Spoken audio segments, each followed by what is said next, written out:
Antes de começar, eu só gostaria de dar aquele aviso sempre, tá? Esse colóquio ele vai ser gravado e vai ser disponibilizado no YouTube. Tá? Então, ao permanecer no auditório, vocês autorizam implicitamente o uso da imagem e da voz de vocês, caso vocês façam perguntas. Bom, meu nome é Rafael, eu sou professor aqui na UFJW. E no colóquio de hoje a gente tem a honra e o prazer de receber o professor Steven Waldman, hoje na Universidade de Concepción, e do Millennium Institute for Research in Optics. Eu daria uma introdução um pouco mais detalhada da carreira do Steve, mas ele já me adiantou que ele vai fazer isso no próximo slide, então acho que é melhor ouvir do próprio Steve e do que de mim. Ele vai saber dar detalhes muito maiores da carreira dele. Então, por favor, Steve, o palco é seu. Muito obrigado por estar aqui dando um colóquio para a gente. Bom, obrigado, Rafael. Boa tarde, todo mundo. Vocês me escutam atrás? Beleza. Então, bom, como o Rafael falou, sou Steven Waldman, eu sou agora trabalho em Chile. Então, eu queria, antes de começar sobre essa palestra, esse título aí, sobre informação quântica fotônica, queria só falar...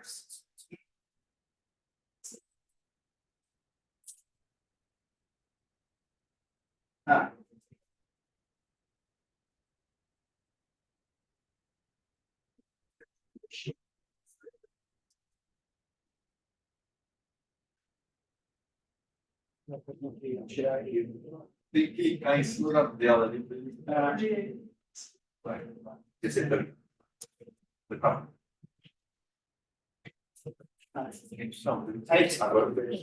Então, bom, eu nasci nos Estados Unidos, eu vivi nos Estados Unidos 25 anos, e eu fiz, então, minha graduação em Oregon, Estados Unidos. Aí, depois eu vim para o Brasil fazer um mestrado, né, e doutorado na UFMG. Aí eu conheci Marcelo Terra Cunha, aqui da parte de matemática, aqui no Unicamp. Depois eu fui para o Rio de Janeiro fazer um pós-doc. Depois passei um concurso, eu fui professor no Rio por 12 anos, aproximadamente. E aí, em 2019, por razões que a gente pode discutir depois, se alguém estiver interessado, acabei me mudando para o Chile, para a Universidade de Concepción, onde eu sou professor lá até hoje, né? E outra coisa que eu só queria mencionar, nem coloquei como filiação no início, mas em 2020, lá em Concepción, a gente começou uma empresa de tecnologia quântica. Está sendo uma experiência bastante interessante, etc. Se alguém quiser saber mais, ficaria muito feliz em falar sobre isso com vocês depois. Bom, eu, então, nasci nos Estados Unidos, Brasil, Chile, né? Eu falo português, mas bem provável eu falar alguma palavra ou outra em espanhol. Peço desculpas de antemão, tá certo?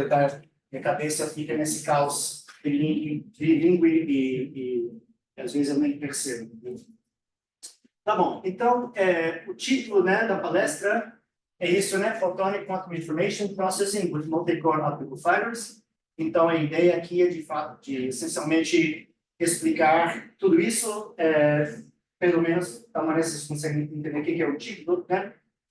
Então, esses fibras multinúcleo, que é uma técnica que a gente está usando agora em Concepción para fazer experimentos de informação quântica, ótica quântica. Eu queria primeiro mencionar meus colegas lá em Concepción, Gustavo Moreira Lima, Esteban Sepúlveda. Gustavo, ele começou as atividades experimentais em ótica quântica lá em 2006. Ele também, um brasileiro, fez mestrado, doutorado na UFMG, junto comigo, assim, na mesma época. Esteban foi o primeiro estudante de doutorado do Gustavo. Aí eu entrei lá em 2019. Lá também, na Universidade de Concepción, na UDEC, a gente colabora com o professor Saulo Delgado, que faz teoria. E também, bom, em Concepción tem uma certa massa crítica interessante de pessoas em ótica, Jaime Carini, Gustavo Canes e Carlos Saavedra, que estão em outras universidades, outros departamentos da Universidade de Concepción. Então, com essa massa crítica, a gente tem uma situação bastante interessante. Eu só vou mencionar, a gente está sempre buscando colaborações. De fato, parte da ideia da palestra aqui é de mostrar para vocês o que a gente tem, o que algumas coisas a gente tem feito. Se vocês têm ideias ou estão interessados, etc., seria ótimo discutir mais. Eu estou aqui até, bom, hoje e amanhã, né? Então, e, como eu rapidamente mencionei, eu faço parte desse Millennium Institute for Research in Optics, ou MIRO, que aqui tem uma página web, se você tiver interesse. Então, bom, como eu mencionei, essa é a ideia da palestra. Então, eu vou falar sobre como a gente codifica a informação quântica na luz, né? Falar um pouco sobre fibras ópticas e essa ideia de multiplexação espacial em fibras ópticas, e aí mostrar por que e como isso é interessante para fazer protocolos de informação quântica com fótons, e falar sobre alguns experimentos recentes que a gente tem feito, né? Então, beleza. Então, por que a gente está trabalhando com fótons, né? É porque, assim, primeiro, é um esquema experimental bastante barato comparado com outras plataformas experimentais, né? E isso, historicamente, foi algo importante, né, para fazer algo experimental em Chile, que é igual no Brasil, tem muitos estudos de ótica quântica. Isso é muito bom, que criou uma boa infraestrutura e massa crítica e pessoas e instituição de pesquisa, né? Mas em termos de informação quântica, os fótons são interessantes porque eles certamente vão fazer parte de futuros sistemas de computação de informação quântica, porque são os qubits que voam, que você consegue transportar de um lugar ao outro, e aqui até centenas de quilômetros, né? São interessantes também porque tem vários graus de verdade. Você poderia considerar como a polarização, que é o exemplo mais básico, talvez, no bit quântico, que a gente vê nos livros texto, né, falando que passam de um fóton único, por exemplo, a polarização de um fóton único. Mas, bom, a polarização de um fóton no sistema quântico de dimensão 2, mas, obviamente, você pode pensar em outros graus de verdade, como eu vou mostrar daqui a pouco, que permite que você defina um sistema discreto, né? Sistema quântico de dimensão maior, que é interessante para vários protocolos. Ou seja, alguns protocolos podem ser mais eficientes ou transmitir mais informação, você tem mais estados para codificar mais informação. E também essa digo, alta dimensionalidade, que nem precisa ser tão alta, permite que você melhora ou permite, digamos, algumas tarefas, alguns estudos, como é o caso de contextualidade quântica, em que você precisa de uma dimensão mínima de 3. Então, tendo em vista que tem essas razões de que é trabalho por fótons, então, obviamente, a gente está querendo fazer algo que poderia fazer parte da rede de informação quântica e comunicação quântica no mundo real. A gente quer trabalhar, então, com as mesmas tecnologias que formam parte da rede, por exemplo, de telecomunicações, as fibras ópticas e dispositivos desse tipo. A gente quer criar tecnologia e criar esquemas que são compatíveis com isso, por necessidade, né, para poder aproveitar depois de todo esse trabalho, e também porque, assim, essa área de telecomunicações vai ser avançada por empresas com orçamentos enormes, né? Então, quando desenvolvem um novo dispositivo, é algo que a gente pode trazer para a informação quântica e ver como que a gente pode aproveitar disso. Então, beleza. Rapidamente, como a gente vai codificar a informação na luz? Tem algumas maneiras diferentes de fazer isso. A gente usa, talvez, a maneira mais simples, pelo menos de entender, a gente usa fótons únicos. Então, a ideia aqui, bom, desculpa, eu troquei a ordem dos slides. Para codificar a informação, assim, quando você escolhe como que eu vou codificar a informação, é importante pensar em talvez 3 coisas. Uma como que eu vou codificar o meu estado quântico, ou seja, qual grau de verdade, qual sistema vai representar a informação, né? Ou seja, esse estado psi vai representar a informação que eu tenho sobre algum grau de verdade ou graus de verdade de um fóton. Eu tenho que pensar como é que vou fazer operações nisso, então eu quero aqueles dispositivos que eu posso manipular esse estado, trocar de um estado a um outro, ou seja, de forma simples eu quero realizar operações unitárias, pelo menos, e eu também preciso um mecanismo de medição, né? Para depois fazer medida e ter algum resultado ou sacar alguma informação desse processamento. Então, qualquer sistema de processamento de informação quântica precisa desses 3 ingredientes básicos e a gente vai querer escolher como codificação de acordo com isso. Então, em nosso caso,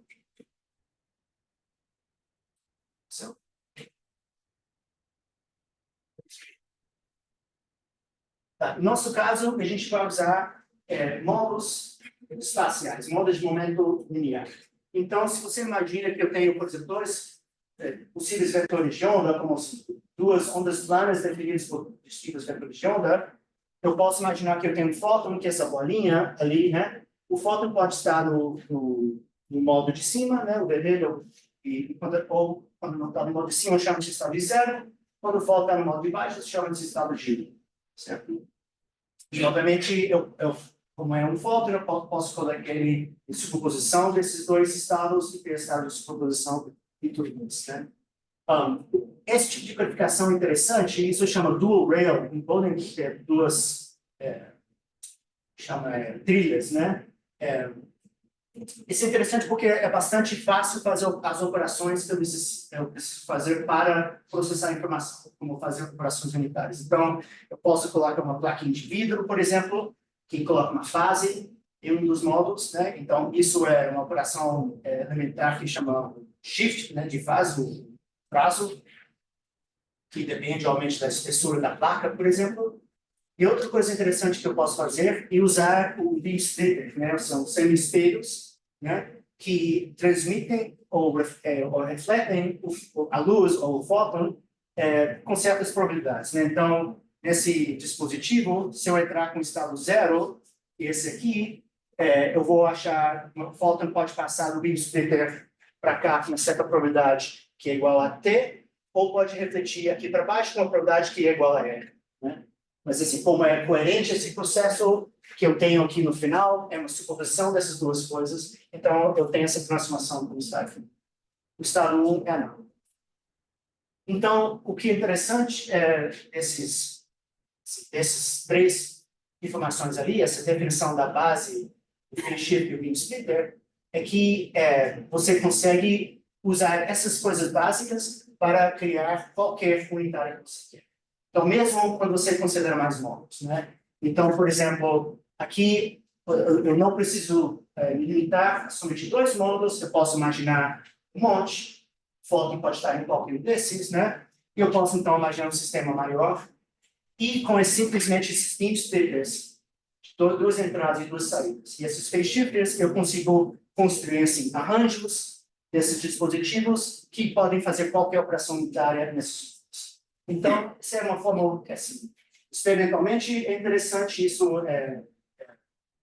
pode ser realizado quase igual, a, por exemplo, em chips fotônicos integrados, você consegue fazer arranjos desse tipo com vias de onda e fazer essencialmente o que está mostrado na imagem ali.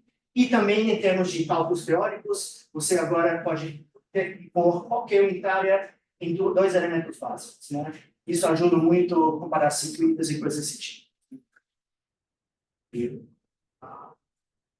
Tá. Então, esse é o esquema que a gente vai considerar, mas agora eu quero ir para as fibras ópticas, né? Eu estou interessado em transmitir a informação. Então, bom, vocês conhecem, né? A fibra óptica é um material tal, né? Onde você tem um material no centro, no core, né? Que tem um índice de refração que é maior do material do cladding aqui fora, né? Então, quando você incide luz aqui desse lado, né? Os raios de luz que têm um certo ângulo que não é tão grande, a luz entra e fica atrapalha aqui dentro do core e propaga. e depois aqui a reflexão interna total nunca sai desse ponto, né? E quando o ângulo é maior, simplesmente sai. Então, esse é como um cano, né? Em que a luz propaga. Agora, tem vários tipos de fibra ótica, né? Se você entra numa página de algum fornecedor como Tornado ou outras empresas desse tipo, vocês vão achar vários tipos de fibra. Um tipo de fibra que chama de single mode. Isso significa que só existe um modo espacial, ou seja, simplesmente se você pensa assim, que essa gaussiana vermelha que mostraria como uma função envelope de possíveis vetores de onda, né? Então, assim, tem essencialmente isso define um modo espacial, tem somente um modo espacial que propaga nesse, né, um dado comprimento de onda. Então, a fibra é desenhada por certos comprimentos de onda para ser single mode numa faixa certa desse comprimento. Obviamente, isso depende essencialmente da largura do material do core ali do centro. Se você vai para uma fibra, você se muda, então, a dimensão do core, você pode criar uma fibra multimodal, de tal maneira, multimodo, perdão, de tal forma que tem vários modos espaciais, né, que podem propagar essa fibra. Então, por exemplo, não somente o modo fundamental, digamos, mas você pode ter outras funções envelope que também propagam essa fibra sem... são essencialmente assim, como estados invariantes, né, de propagação nessa fibra. Então, beleza. Esses dois tipos de fibras são usados nas telecomunicações, né? O problema dessa fibra aqui é que, tipicamente, você tem crosstalk, né, entre os dois modos. Então, se você codifica a informação num modo espacial, e você define um canal de comunicação em modo, pelo crosstalk, essa informação pode passar para outro modo. Então, se você tem dois canais codificados em modos espaciais distintos, essa informação se mistura e, no final, você acaba tendo uma degradação, uma transmissão da informação. Então, o que é usado tipicamente em telecomunicações são as fibras de modo único, em uma certa faixa de comprimento. Então, bom, como eu acabei de mencionar, né, em telecomunicações, hoje em dia se usa as fibras single mode, também isso ajuda para os outros dispositivos, que dependem também do modo espacial. E, então, em termos de codificação de informação em telecomunicações, agora temos uma pause, né, no papo quântico, estamos falando de ótica clássica, né? Quando codifica a informação, o que eu vou fazer, então, é modular a luz usando distintos canais em, por exemplo, frequência, tempo, polarização, ou seja, os meus canais vão ser definidos por esses distintos graus de verdade e eu vou fazer modulações. Por exemplo, eu posso imaginar uma fibra ótica, eu posso enviar, por exemplo, luz com 3 comprimentos de onda ou 3 frequências, se você quiser, e eu posso modular cada frequência de uma forma distinta.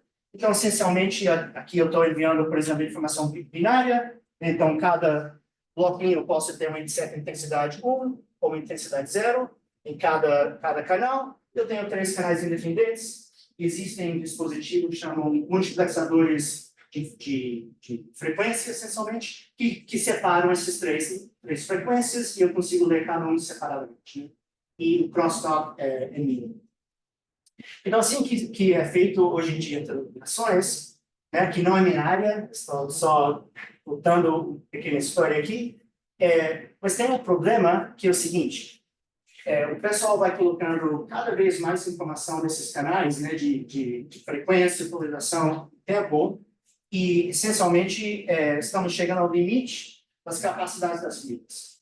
Essencialmente, para colocar mais informação, você tem que colocar mais intensidade nesses canais, e quando você tem muita intensidade da luz na fibra, você começa a ter efeitos não lineares, e você aumenta o crosstalk por esses efeitos, etc. Então, essencialmente, você vai aumentando a quantidade de informação e chega um momento que começa a diminuir.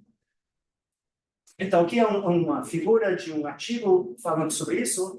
Esse efeito chamado o capacity crunch. Então, essencialmente, mostra de 1980 até 2015, aproximadamente, o progresso em termos da capacidade de transmissão das fibras ópticas, com distintas melhorias ou invenções que foram feitas ao longo dos anos, né? E mostra que, essencialmente, em 2010, mais ou menos, estava chegando cerca desse limite que é dado para essa linha laranja aqui.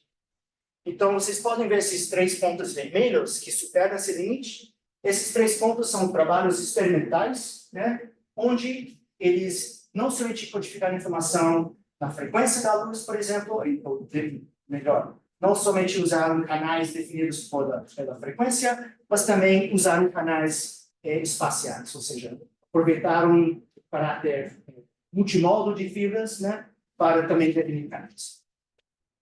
Isso chama Space Division Model.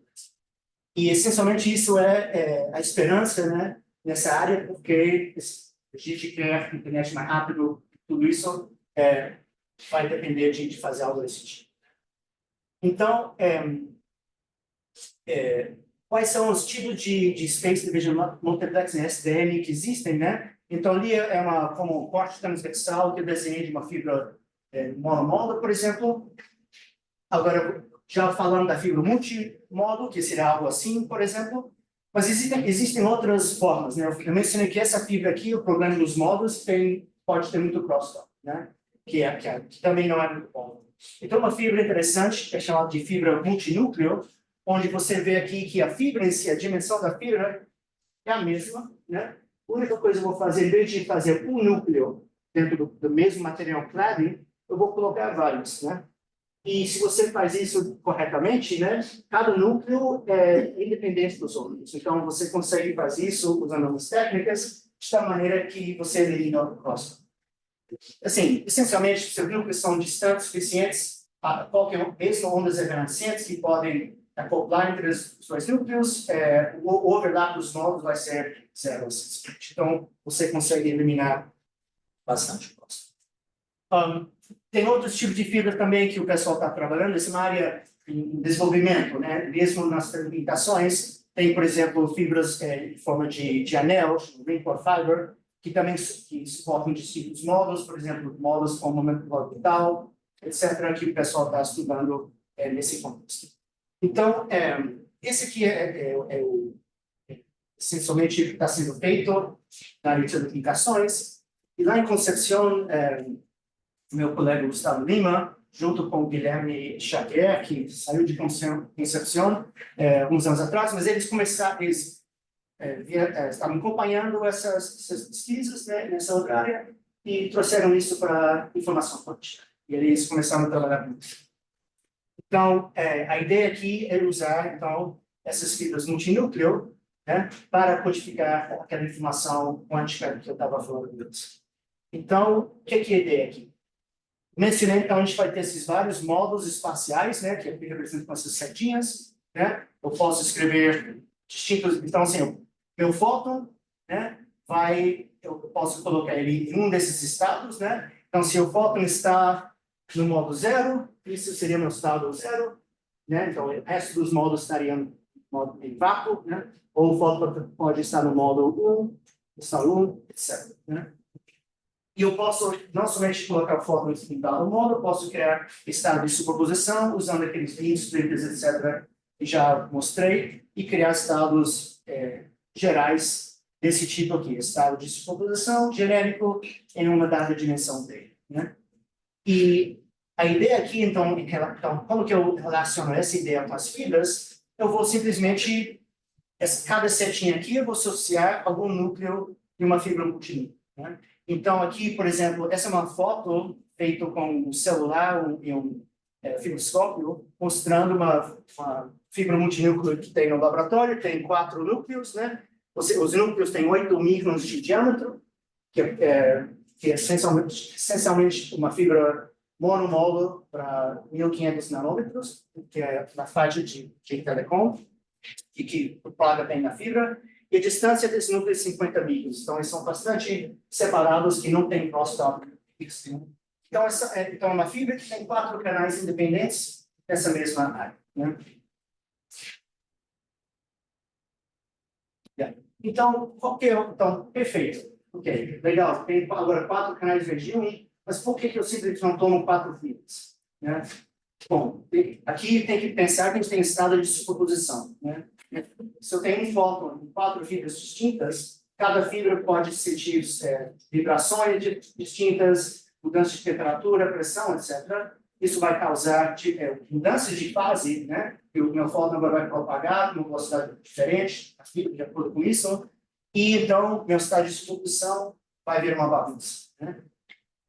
A fibra multinúcleo, por outro lado, como todos os núcleos estão no mesmo clarim, então se eu chacoalhar a fibra um pouco, todos os 4 núcleos sentem isso igual. Então a vibração, o fluido que nós estamos sentindo é muito menor, né? Então essa foi uma das primeiras motivações de usar isso, né? Pelo Gustavo e Guilherme e outras pessoas que começaram a trabalhar com isso. Então aqui é um experimento feito na Europa, agora eu não me lembro onde está esse pessoal, mas eles construíram um grande interferômetro, né? Interferômetro, vamos ver mais interferômetro daqui a pouco, mas assim, é um dispositivo para medir a fase, né? E aqui, então, eles construíram um interferômetro de 2 quilômetros, usando 2 fibras single mode, ou aproveitando 2 núcleos de uma fibra multinúcleo. Então, aqui você vê as flutuações de fase no interferômetro com single mode, e aqui as flutuações usando 2 núcleos de uma fibra multimode.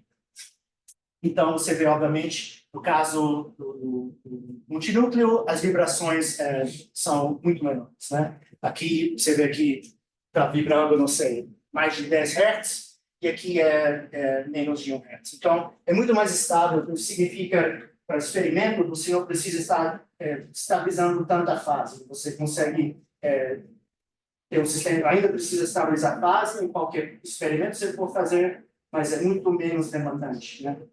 Isso. Você consegue passar mais tempo pedindo, fazendo coisa útil do que controlando. Então, esse foi o experimento meio prova dessa ideia de que o multinúcleo seria melhor. Então, vários grupos começaram a trabalhar com isso alguns anos atrás. Então, o grupo da Toshiba, né, eles tomaram uma fibra com 6 núcleos e eles usaram 7 núcleos, usaram 5 núcleos como canais clássicos de transmissão, então mandavam informação clássica, como já falamos, né, codificação em feixes intensos, e usaram outros 2 canais como canais quânticos, fizeram enviaram informação quântica fazendo criptografia quântica, né? E esse ponto desse experimento era mostrar que o crosstalk é tão baixo, né, que o seu canal quântico não sentiu ou não sofreu nenhum ruído devido ao canal clássico. Isso é algo muito bom, porque pensando em futuros sistemas de comunicação quântica que devem existir simultaneamente, né, com a comunicação clássica, o pessoal sempre preocupava de que o canal clássico ia essencialmente invadir o canal quântico e destruir qualquer transmissão de chave quântica. Aqui então eles mostraram que com esse tipo de fibra a extinção ou isolamento entre as fibras era suficiente que eles podem coexistir, esses canais. Em Concepción, Gustavo e Guilherme e outros fizeram um experimento enviando, de fato, usando os 4, uma fibra de 4 núcleos, usando esse estado de dimensão 4 para fazer digitação de chave quântica de dimensão 4. Né? Isso foi, assim, talvez o primeiro uso dessa codificação dessas fibras, de fato foi, né? E o experimento deles era assim, né? Então, assim, eu não quero entrar muito em detalhe aqui, mas eles tinham uma fibra de 300 metros, simplesmente, e uma fibra de 4 núcleos, como já definimos, e eles usaram, então, alguns espelhos, microespelhos digitais, onde, assim, cada quadradinho aqui um espelho diferente, e você consegue controlar a posição do espelho, né? Você consegue adiantar ou atrasar, ou seja, mover a posição do espelho de tal forma que você coloca uma pequena diferença de fase no feixe que bate nesse espelho. Né? Então, com isso, eles conseguiam essencialmente codificar a informação e escolher como medir a forma.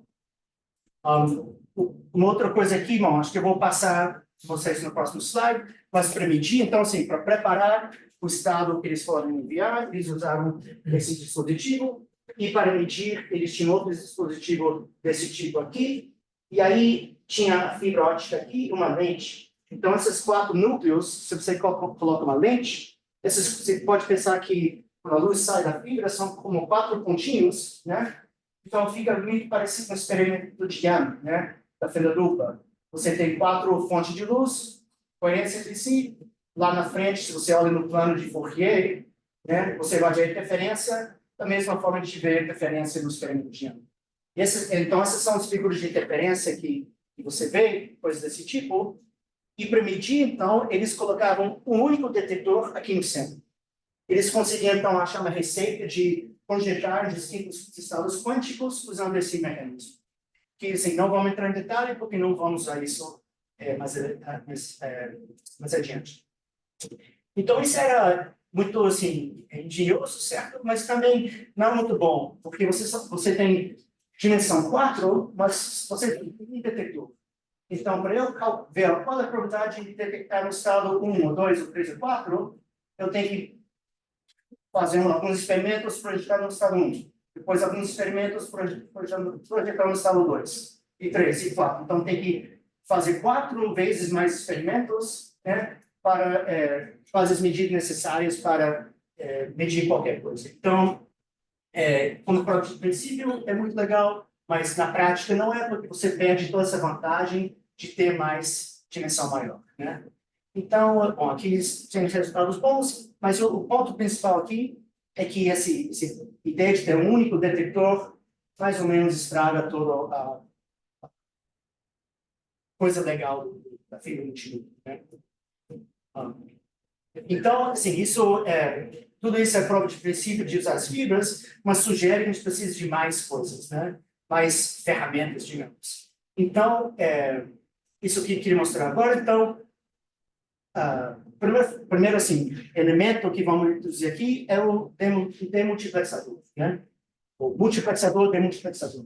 Então, esse é um dispositivo que você consegue comprar, em que eles acoplam 4 fibras, ou N fibras single mode, a uma fibra multinúcleo. Então, perfeito. Agora, esse problema do detector único acabou, porque eu consigo eficientemente desacoplar a luz, ou seja, ou acoplar a luz dentro da minha fibra, ou se a minha fibra multinúcleo, ou se eu tenho luz dentro da fibra, eu consigo desacoplar, colocá-lo numa fibra single mode, e aí eu conecto essa fibra direto no detector, ou qualquer outro dispositivo que eu tenho. Então, isso é muito mal na roda e tudo fica muito mais plug and play, mais fácil, mais eficiente, né? O outro dispositivo que é bem legal é o beam splitter multinúcleo, né? Então, esse é a gente estava falando sobre essa fibra que a luz nos distintos núcleos o núcleo não é afetado pela luz na outra, né? Isso porque os núcleos são distantes, mas se eu esquento a fibra, puxo a fibra assim, estico a fibra, eu levo esses núcleos mais próximos, né? Eu faço um taper, né? E eu posso fazer de tal maneira que esses núcleos se aproximam de tal maneira que sim tem crosstalk, né? Então, com isso eu consigo acoplar a luz de um núcleo para os outros 3 núcleos, né? Ou de um núcleo para os outros N-1 núcleos de maneira geral. Então, esse aqui é uma beam splitter multiporta, né? De 4x4. E, bom, quando você faz isso, a primeira coisa Então, assim, em Concepción, quando eu estava chegando lá, eles tinham fabricado isso, tinham encomendado isso, e a pergunta na época é assim, ok, beleza, é um tipo de beam splitter 4x4, qual transformação seria, né? Então, a gente fez um experimento de tomografia de processo desse beam splitter, e se encontrou uma matriz que, essencialmente, a gente insiste que é unitária, porque, como é o único fóton, a gente detecta o fóton na saída, então a transformação, essencialmente, estamos forçando a transformação a ser unitária, né? A gente não está considerando termos. Então, perfeito, você consegue pegar essa matriz experimental e calcular a fidelidade dessa matriz, ou alguma matriz teórica, né? Porque, assim, eu gostaria de ter uma abreviação, por isso não quero escrever todos esses numerinhos toda vez que eu faço cálculos com minha unitária. E, bom, essencialmente, a gente obtém, fazendo uma certa otimização, a gente vê que essa matriz unitária aqui, né, é muito próxima a essa matriz aqui. Então, todos esses números são muito perto de mais ou menos 1,5, e exatamente essa matriz aqui, que é uma matriz chamada matriz Hadamard real, né? Porque todos os elementos são mais ou menos 1, e tem uma certa estrutura de uma matriz Hadamard.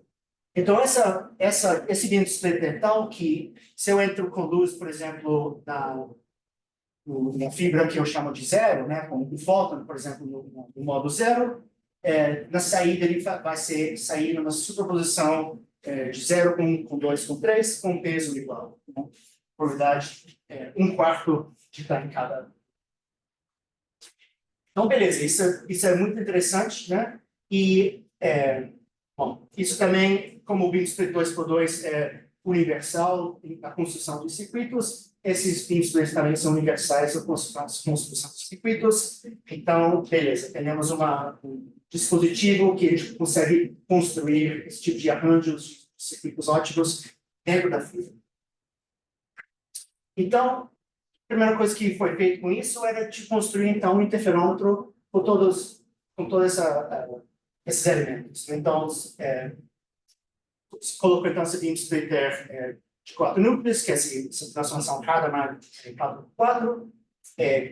Então, se colocou alguns elementos de fase, né, para controlar a fase dentro do interferômetro.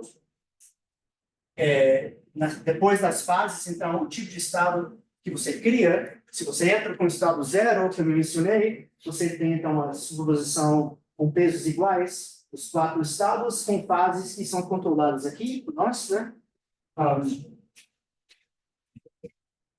Aí a gente manda, então, esse você pode pensar como um etapa de preparação de um estado quântico. Depois a gente coloca outro conjunto de fases, outro beam splitter, e tem certo estado de saída. Né? Isso você pode entender como uma medição, onde a gente escolhe a base de medição, ajustando essas fases phi beta, phi b. Não? E os tipos de estados que a gente tem na saída são esses 4, onde, dependendo da fase, a gente muda de fase. Né? Então, é um esquema de preparação em medição, genérico, em dimensão 4. Né? Então, isso é como uma plataforma básica para muitos protocolos de informação quântica, como distribuição de chaves quânticas e outras coisas. Então, as bases que, em dimensão 4, aqui é um conjunto das 5 bases que a gente gostaria de medir para fazer tomografia e outros processos. Então, as bases M1 até M4 a gente consegue medir com esse interferômetro simplesmente colocando a fase correta. E a primeira é a base computacional, digamos, onde você quer ver se o fóton está em caminho 1, 2, 3, 0, 1, 2 ou 3. E para medir isso, você tem que colocar mais elementos, ou você pode simplesmente desconectar uma fibra e colocar um débito no lugar. Então, a gente consegue medir nas 5 bases e não perfeito. Então, o experimento que foi feito foi isso, né? Então, aqui tem uma fonte de luz laser que é atenuado, são pulsos. A luz entra aqui no modo zero, aqui multiplexadores, o beam splitter. E agora, essas fases, infelizmente, a gente tem que aplicar, ou seja, dispositivos de modulação de fase que você compra em qualquer loja de ângulos óticos, só funciona com a fibra monomóvel. Né? Então, a gente tem que fazer é desacoplar a luz da fibra multinúcleo para passar nessas fibras single mode para fazer essa modulação. Infelizmente, isso que tinha que ser feito em 2020 e hoje em dia também é essencialmente a mesma coisa, mas tudo bem. A gente depois então, clica nas fases FIA, FIB, acopla de novo uma fibra beam splitter multinúcleo e aí faz a reflexão. Então, esse aqui é experimentalmente como fica esse parâmetro. Isso tudo. Então, como a gente está saindo da fibra multinúcleo, a gente tem que estabilizar a fase, porque a gente tem esse interferômetro em si, tem essencialmente 4 canais diferentes, né? E, então, tinha que fazer um sistema de controle. Aqui é como ficam as medidas, então, né? Então, tem um sistema de, usando as contagens, os detectores, você consegue fazer um sistema de feedback para ajustar as fases e estar estabilizando a fase do interferômetro o tempo todo. Então, quando você liga o sistema, as contas que você vê nos 4 detectores estão oscilando assim loucamente, né? Em algum momento aqui foi ligado a estabilização, então, durante alguns segundos, se encontrou a fase correta, e nessa estabilização, por exemplo, pede para tentar mandar toda a intensidade, todos os fótons para o detector que é o azul, que é o 0, né? Então, você vê que assim, está oscilando, e em algum momento todos os fótons estão indo para o detector azul, né? Então, uma vez que você estabiliza, você consegue, então, fazer uma medida. Então, o sistema funciona que estabiliza por um tempinho, quando essas contas azuis ficam acima de um certo patamar, ele vai, mede, coloca a fase para fazer a medida, preparação à medição, faz a medida por um décimo de segundo, algo assim, depois volta a estabilizar e fica trocando, né? Os dois modos de operação. Então, aqui são as curvas de interferência que você consegue fazer nesse interferômetro, que são feitas nesse intervalinho aqui, né, durante a estabilização. E a visibilidade, que essencialmente caracteriza a qualidade da interferência, a gente consegue valores acima de 0,99, que é muito bom, significa que é alta qualidade a interferência. Isso é bom porque permite, com essa montagem, que eu espero ter tempo para mostrar para vocês, a gente conseguiu fazer alguns experimentos que antes não conseguia fazer pela falta de qualidade, digamos, na interferência, né, nos interferômetros que se construía com elementos ópticos como semi-espelhos que a gente vê nos laboratórios didáticos. Então, perfeito. Quanto tempo que eu tenho? Aproximadamente... Mais um 10. 10 minutos. Ok. Então, eu vou... Então, acho que eu vou passar...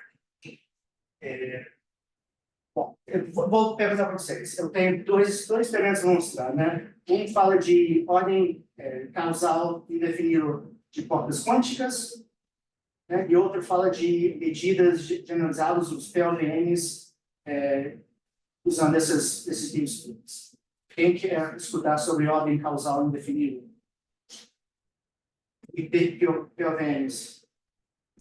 Bom, é quase igual. Então, Superpõe assim. então, assim, eu vou fazer o seguinte, eu vou falar a ordem causal indefinível e, no final, só vou fazer uma propaganda do PLN e a gente pode discutir depois, né?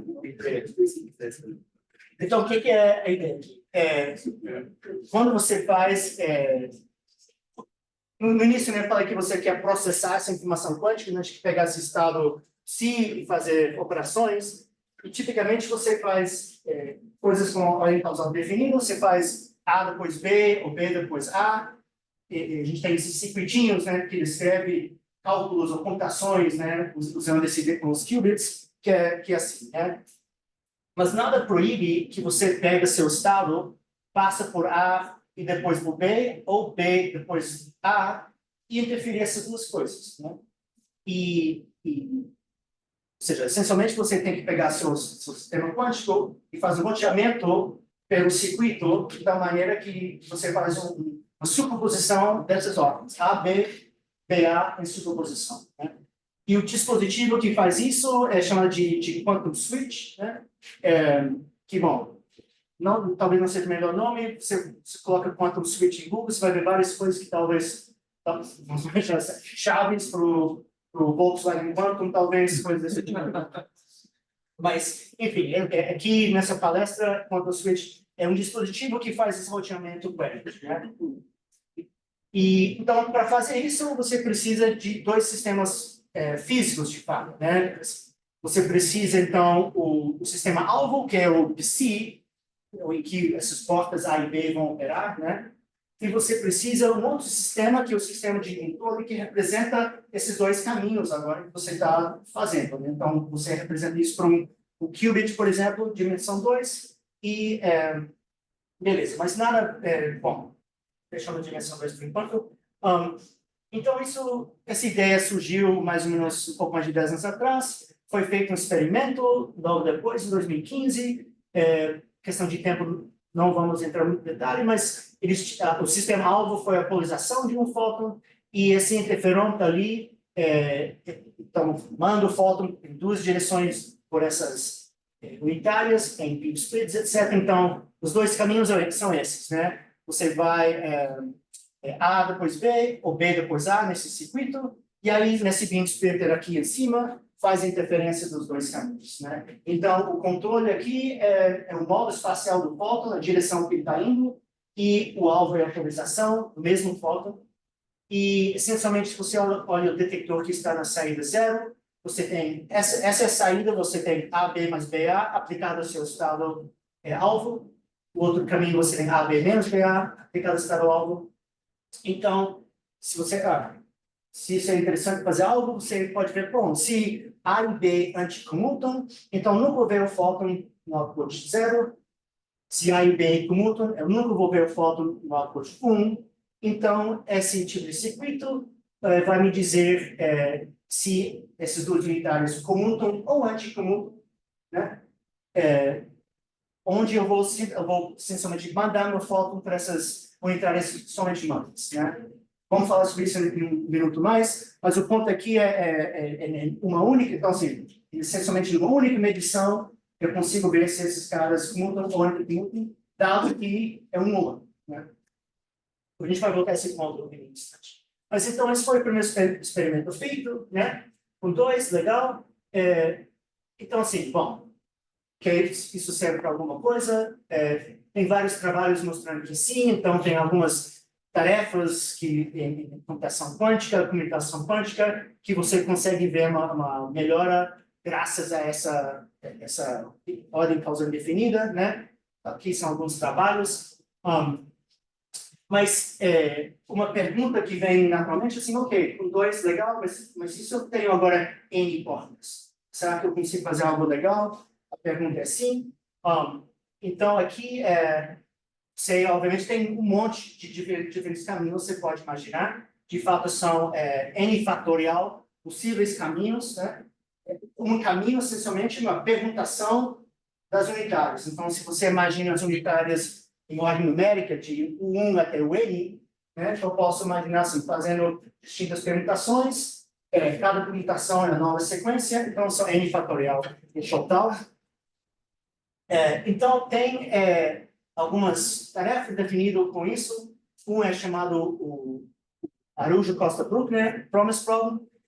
Matheus Araújo, né, também fez mestrado, né, no FMG, graduação no FMG, mestrado, depois foi para a Áustria.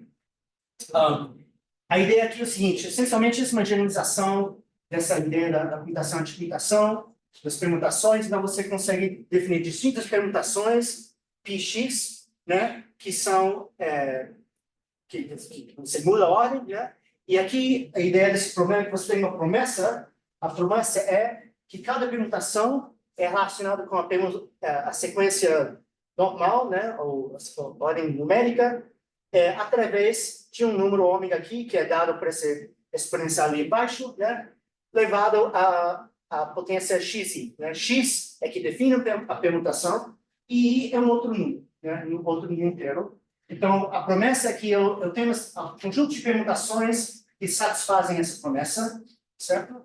E o problema, então, é descobrir qual é o valor de I, certo? Então, assim, esse é um probleminha que você monta, você cria, né? Essencialmente, é um problema de estimação de fase, porque se termo ômega é uma fase, então, ômega elevado a xi é outra fase. Então, bom, a gente já viu isso por caso nível 2, né? Porque você olha o caso nível 2, você certamente descobrir se esses dois unitários comutam ou anticomutam. Então, esse problema que a gente agora generalizou para N unitárias reduz ao comutar ou anticomutar no caso nível 2. Então, a gente viu que o quantum switch, né? Conseguiria descobrir essa informação sobre esses unitários é o único choque, né? Ou seja, em quando passa um fóton, o fóton vai A, B, ou BA, o 1, 2 ou 2, 1, mas é superposição, é somente uma vez, né? Então, se eu penso aqui assim, o meu recurso a quantidade chamo de queries, né? Quantidade de vezes o Python passa por uma das unitárias, né? Foram somente 2 vezes, 2 usos da unitária. Se você faz um circuito, pensando nesse modelo de circuitos, o mais curto, né? É de você precisa de 3, pelo menos 3 usos unitários. Então, aqui, meu qubit target vai passar para o 1, 2 e um outro 1. Eu vou controlar esses. Então, esse é o circuito mínimo que faz o meu serviço com a ordem causal definida, né? Então, você vê que tem um ganho em termos de número de queries, o número de vezes que eu tenho que usar essas unitárias, e esse é recurso computacional que esse problema consegue reduzir, né? Nesses problemas, né? Então, beleza. Agora, indo agora para a dimensão N, né? Legal, temos um problema. Então, sim, seria interessante fazer experimentos. Bom, como eu mencionei, é mais eficiente, de fato, um ganho quadrático, né? O problema aqui é que esse algoritmo tem certa restrição do tamanho das unidades em si, né? E unitária aqui tem que ser dimensão N fatorial. Então, se eu quero ir para, por exemplo, 3 unitárias, eu já preciso de um sistema-alvo que é dimensão 6, né? Então, e cresce, né, com N. Então, é difícil fazer esse experimento pelo fato que eu preciso de um sistema-alvo. A polarização não serve mais. Eu tenho que usar um sistema, algum grau de verdade do fóton, que tem que ter a dimensão pelo menos 6 para 3 unitárias. Então, ninguém nunca fez um experimento assim. Beleza. Então, bom, agora, assim, são os 2 minutos que eu espero que tenha ainda. Eu quero mostrar o nosso trabalho, que é interessante. Então, tinha essa ideia do quantum switch, né? E em 2019, Márcio Tadei estava em Concepción, e ele estava estudando essas coisas, e é conhecido, então, para fazer esse experimento do quantum switch, com esse problema Araújo-Costa-Brooke, né? Você precisa de transformações que são transformadas de Fourier, porque estão relacionados com esses termos ômega que aparecem, essas fases, né? A gente tem uma transformação que não é uma transformação de Fourier, mas é uma transformação Hadamard, esse que mostramos, né? Então, pergunta que foi colocada no Márcio, será que você consegue fazer algo com esse splitter? Não é uma matriz Fourier, mas assim, talvez. Então, ele, com o Leandro Olita, etc., desenvolveu, então, esse problema chama problema de promessa de Hadamard, que é a mesma estrutura, simplesmente trocando esse fator aqui em frente, né? Desde aquele ômega, agora esse M assume valores mais ou menos 1, o resto do problema é o mesmo, né? A ideia aqui, essa aqui é a promessa, as permutações satisfazem essa relação, e a ideia aqui é descobrir o valor de I, né? Então, esse é interessante porque esse é um exemplo que tinha no laboratório, motivou o desenvolvimento de um outro tipo de problema, né? E isso é interessante também porque mantém esse ganho quadrático que você tem na eficiência computacional, que obviamente é importante. E, mais importante ainda, é que você... Bom, isso é questão dos Hadamard, mas acabou desacoplando o tamanho do sistema alvo com o contorno. Então, você consegue usar, por exemplo, a polarização do fóton ou algum outro grau de verdade, e isso não vai crescer com o fatorial do número de fótons, né? Então, isso possibilitou experimentos desse tipo. Eu queria mencionar, então, ainda mais meu estudante Jorge, ele conseguiu usar essa ideia, né, de desacoplar e considerar, generalizar o quantum switch com distintas, ou seja, desacoplar o número de unitários, permutações, e fazer uma definição um pouco mais geral, e fez uns estudos legais, e, de novo, esse é algo que ele fez teoricamente, mas foi totalmente motivado pelo que foi feito no laboratório. Então, só para terminar aqui de mostrar isso que a gente acabou fazendo, usando esse filtro multinúcleo, agora 4 unitárias, então agora a gente trocou de notação, infelizmente, para unitárias o A, o B, o C e o D, mas vocês entendem. Então, essas linhas coloridas representam os distintos caminhos, né? Aqui, de novo, então esses usos fisicamente são placas birefringentes que atuam na polarização do fóton, né? São, de fato, cristais líquidos, né? A gente conseguia ligar e desligar essas placas. E o sistema controle, então, é um modo espacial que vai propagar nessas fibras. Então, obviamente, para aplicar as unitárias, a gente tinha que tirar a luz da fibra, passar na placa e depois colocar de volta na fibra. Mas eu queria ressaltar que os fios multinúcleo foram essenciais para fazer esse experimento. E vocês vão ver isso em um instante. Então, bom, esse aqui é simplesmente que a gente fez. Então, a ideia aqui, essa figura aqui, é aquele mesmo interferômetro em esquema de blocos, só que aqui a gente coloca o quantum switch. Então todo aquele sistema de estabilização, ajuste de fase, etc., que eu mostrei, é o mesmo. Coloca esse quantum switch ali no meio, isso na caixa verde, outra figura experimental. Isso que eu queria mostrar. Então, essencialmente, aqui a gente tem essas fibras multinúcleo e os cristais líquidos, e essencialmente esses 4 núcleos todos conseguem, um fóton em qualquer um desses núcleos consegue propagar pela mesma placa, que é o... Então, eu posso falar sobre isso depois, mas isso foi essencial. Então, até hoje, esse é o único experimento de quantum switch com mais de 2 fótons. E, bom, tem alguns detalhes técnicos interessantes ali, mas a gente conseguiu resultados bons com probabilidades de sucesso altos. E, essencialmente, o jogo aqui era a gente tem essas tábuas de possíveis unitárias e a gente tinha que descobrir qual coluna de cada tábua estava sendo aplicada naqueles tipos de números, né? Acho que não vale a pena falar sobre isso. Então, terminamos só mencionando isso. Esses pinstores multinúcleos também são muito interessantes para fazer medidas generalizadas, os tais POVMs, né? E como a interferência aqui é de alta qualidade, a gente consegue fazer POVMs quase perfeitas.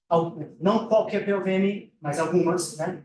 Então, por exemplo, a ideia aqui simplesmente se a gente tem um sistema de dimensão Dzinho, e a gente tem um pinstore de dimensão Dzão, né? A gente consegue usar esses outros modos como modos ancilla, e a gente tem mais outcomes, né? Mais resultados do que a dimensão do sistema. Então, necessariamente não pode ser medida simplesmente projetiva. Bom, você tem o POVM que é definido essencialmente pelo unitário que define isso. E aí você consegue configurar isso de distintas maneiras e tem um certo quantidade de POVMs que você consegue fazer. Então, assim, a gente conseguiu fazer isso. Isso aqui importa muito, mas a visibilidade nesse experimento foi 0,995, ou seja, quase perfeito. E só por causa disso que a gente conseguiu certificar que isso é um POVM. Vocês podem ver que os limites aqui, o limite projetivo é 60, isso aqui já é um critério que não importa o que mas é 62,5, e o limite projetivo é 62,7. Então, a gente tinha esse rango, né, de operar, a gente conseguiu 62,6. Então, isso somente porque eu expliquei o processo é quase. Então, com isso eu termino. Aqui só um resumo. E obrigado. E se quiser entrar em contato, obrigado.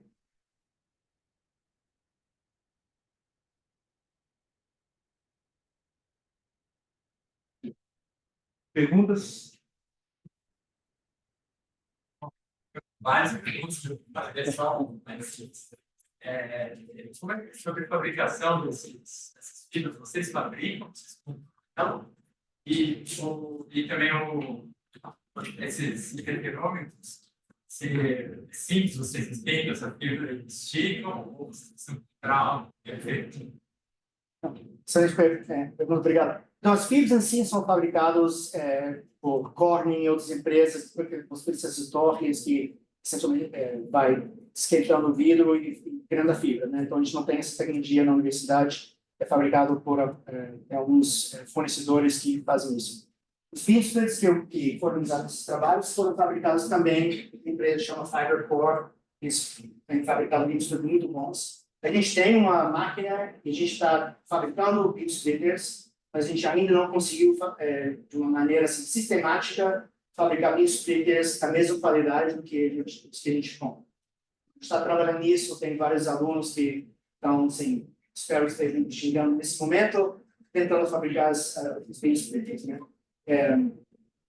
Isso. A gente está muito interessado nisso porque, tendo a máquina, né, é como aprender a cozinhar sem sentir gosto da comida, talvez, né? Então, você está lá tentando e o processo árduo e tentando aprender quais são os parâmetros relevantes. Mas isso, vamos nessa. Mais perguntas?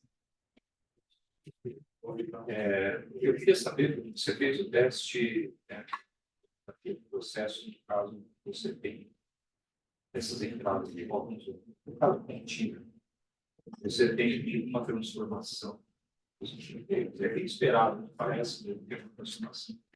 Um splitter, um tumor, mas a pergunta é se você tem estados não clássicos, deles. Tem um estado coerente, eu imagino que você deve ter um estado coerente de sair do estado não clássico. Então, também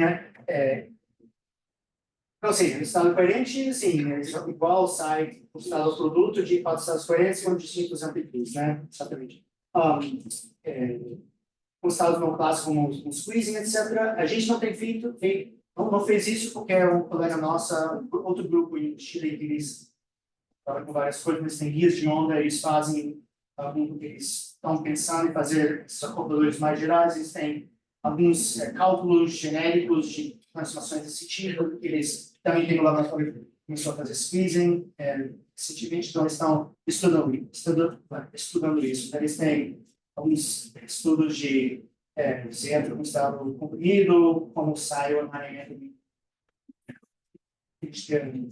Eu não estou orgulhoso nesses trabalhos, mas eles têm maquinária em geral para fazer isso. Então,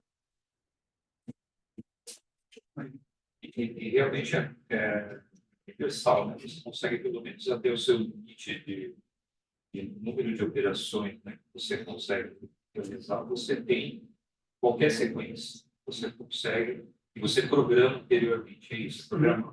sim, então para fazer uma unitária qualquer de 4 módulos, você precisa, se não me engano, são 5 bits acho que tem um certo número que está no site. Perdão, são 4 bit splitters e 5 camadas de modulador de fato, né? Aqui, aproveita a pergunta e diz assim, aqui a gente está trabalhando agora também é descobrir como controlar a fase sem tirar a luz da fibra multímetro. A gente tem alguns resultados preliminares que são promissores, a gente está continuando, mas de novo, tentar achar uma maneira sistemática de fazer isso. Isso vai ser monopólio, né? Porque deve ser uma fonte de ruído também. Você tira. Aí, assim, aquela gráfica que eu mostrei da fase oscilando, a gente vai do caso estável, do caso ruidoso. Desculpa aproveitar a oportunidade, mas aquele ruído que você tem lá é alguma não linearidade que você começa a ter no seu sistema ou é o ruído interno inteiro? Não, é só a flutuação de fase por causa de estar em 4 fios diferentes. Então, embora é engraçado, né? Porque você pensaria, ok, então, enrolados juntos, né? A gente coloca dentro de espuma, tudo mais, talvez vocês viram, e a mesma sala, ar-condicionado, tudo mais, mesa óptica flutuando, e mesmo assim fica oscilando uma frequência de hertz. E é totalmente eventual, não tem nenhum problema. Deve ter, mas assim, pode não sei se é temperatura, vibração, mas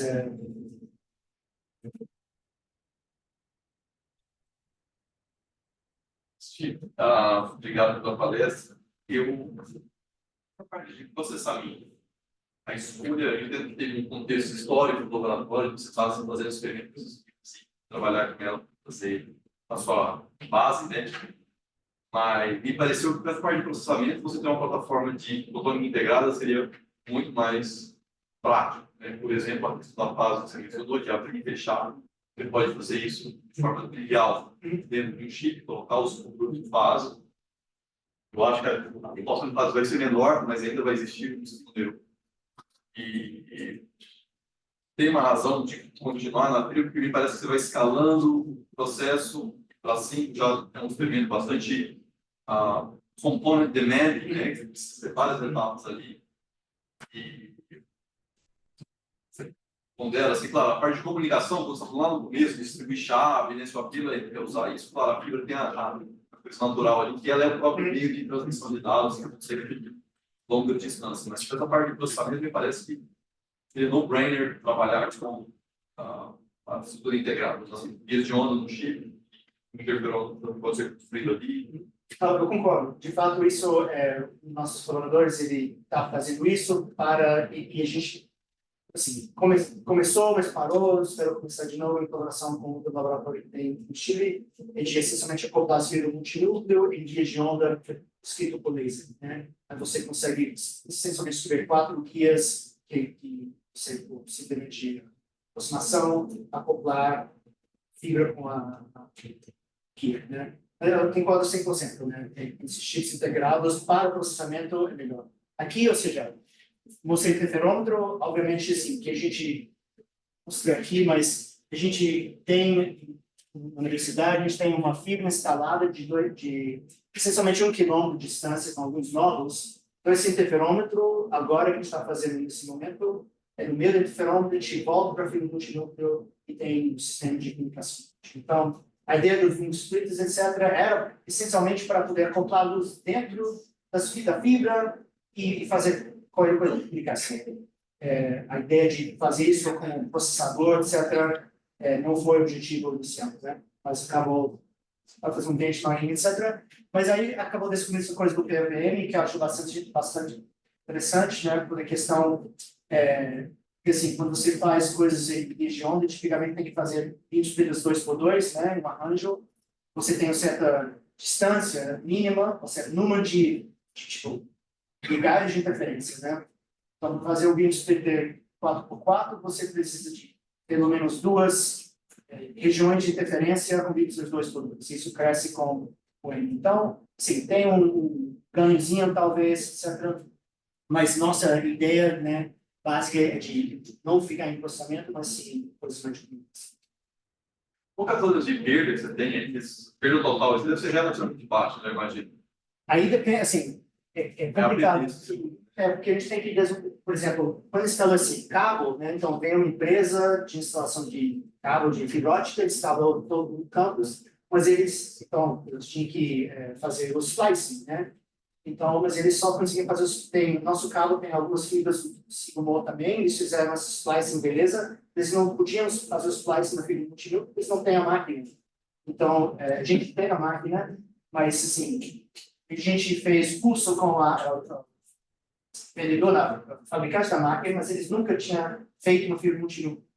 Então, a gente fez um curso de fazer fibras PM, polarization maintaining, banda, etc., e a gente está, assim, tentativa e erro, tentando desenvolver o procedimento disso.